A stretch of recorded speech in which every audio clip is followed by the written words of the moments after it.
హృదయపూర్వక నమస్కారాలండి. స్వర్ణాంధ్ర 2047 ఉగాది సందర్భంగా జీరో పోవర్టీ P4 పాలసీని ప్రారంభించింది. ప్రజలు, సంస్థలు మరియు ప్రభుత్వ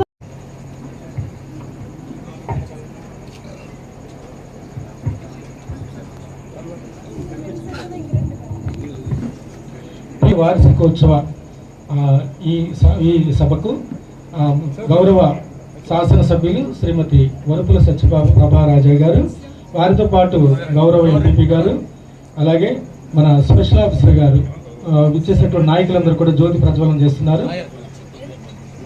యువతకు స్ఫూర్తిగా నిలుస్తూ సమాజంలో సానుకూల మార్పు తోడ్పడుతున్నాయి. ఈ తీవ్రమైన ఈ చిన్న ప్రయత్నం భవిష్యత్తులో పేదరికం లేని స్వర్ణాంధ్ర నిర్మించేందుకు ప్రజాప్రతినిధులు, ప్రైవేట్ సంస్థలు మరియు ఇలాంటి ప్రజాప్రతినిధులు తోడ్పడుతున్నందుకు చాలా సంతోషం. ఆయన ఈ రోజు కొంత భావించవచ్చు. మీ కరదాల ధ్వనుల మధ్య దయచేసి ఏవీని చూడండి.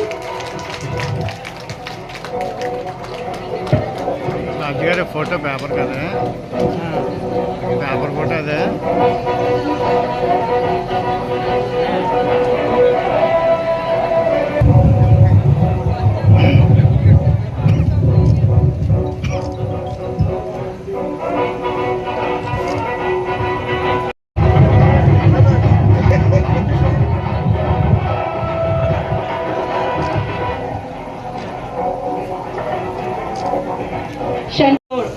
డబ్బులు ఇవ్వడమే కాదు, ఒక కుటుంబం బాగుంటే ఆ గ్రామం బాగుపడుతుంది, గ్రామం బాగుపడితే మన నియోజకవర్గం బాగుపడుతుంది, నియోజకవర్గాలు బాగుపడితే రాష్ట్ర అభివృద్ధి అన్నది ముందుకు వెళ్తుందనే ఒక లక్ష్యంతో గ్రామాల్లో ప్రతి కుటుంబానికి వారికి మౌలిక వసతులు అంటే నీటి సదుపాయం, ఏదంటే పక్కా ఇల్లులు, ఇంకా వారికి కావాల్సిన కుటుంబానికి కావాల్సిన అన్ని మౌలిక వసతులు వారికి ఏర్పరచాలి.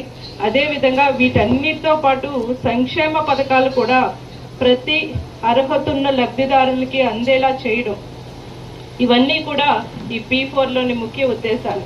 ఈ లక్ష్యాలన్నింటినీ కూడా మేము పెట్టుకుని ముందుకు వెళ్ళడం జరుగుతుంది.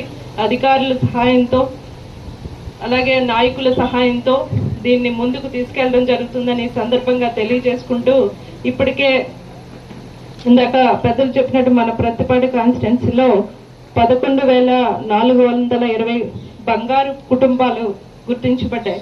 అంటే వారందరికీ కూడా మార్గదర్శుల్ని వారికి ఏర్పరిచి ఈ బంగారు కుటుంబాలని వారికి అప్పచెప్పి వారి అందరికీ కూడా వారికి ఏమేమి మౌలిక సదుపాయాలు కావాలి, ఒక డబ్బు మాత్రమే కాదు, ఆ కుటుంబంలో ఉన్న చదువుకున్న వారికి చదువు ఎలా ఏర్పాటు చేయాలి, నిరుద్యోగులకి ఉద్యోగ ఉపాధి అవకాశాలు ఎలా ఏర్పాటు చేయాలన్నది ఇందులో ముందుకు వెళ్తామని ఈ సందర్భంగా తెలియజేసుకుంటూ, మన కాన్స్టిట్యున్సీ నుంచి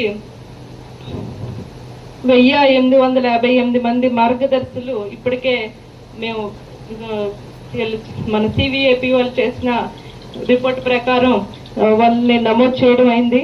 ఇప్పటికే చాలా మంది ఈ 11,420 బంగారు కుటుంబాల్లో దగ్గర ఈ సంవత్సర కాలంగా 6,535 బంగారు కుటుంబాలని వాళ్ళు అడాప్ట్ చేసుకుని దత్తత తీసుకుని వారికి ఆ కుటుంబాలకి సహాయం చేయడం అంటూ జరుగుతుందని ఈ సందర్భంగా మీకు తెలియజేసుకుంటున్నాను. ఇకపోతే